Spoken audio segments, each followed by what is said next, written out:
ఎల్లారెడ్డిపేట మండలం Racharla గొల్లపల్లిలోని Racharla కోటపై TS24 news ప్రత్యేక కథనం.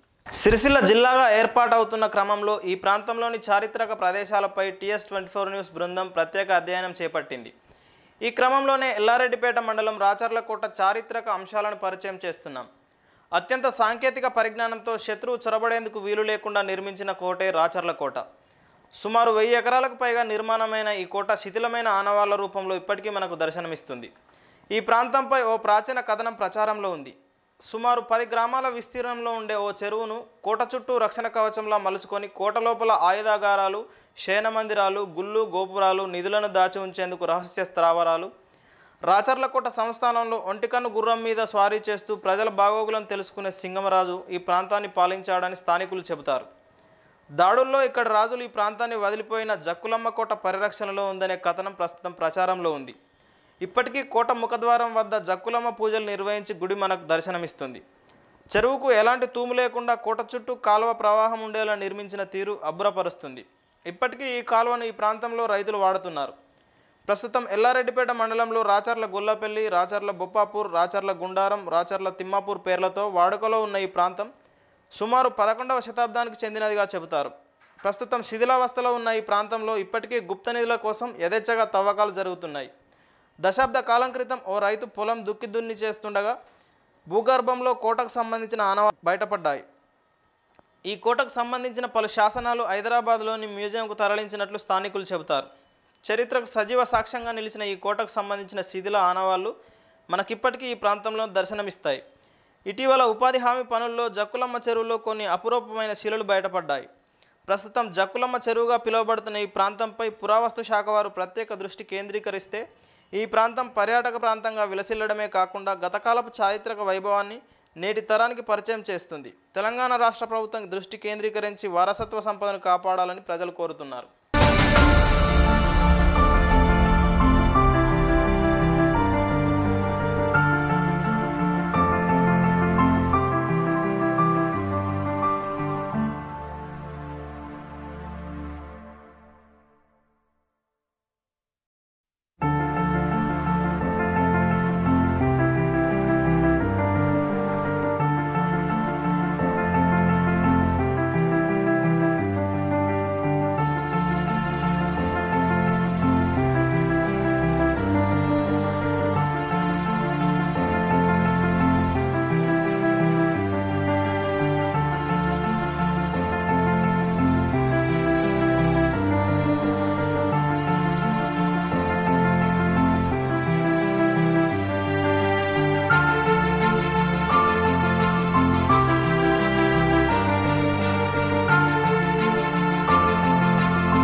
ఈ వార్తలు ఇంతటితో సమాప్తం. తిరిగి ప్రసారమయ్యే TS24 న్యూస్లో మళ్ళీ కలుసుకుందాం. అంతవరకు సెలవు. నమస్కారం.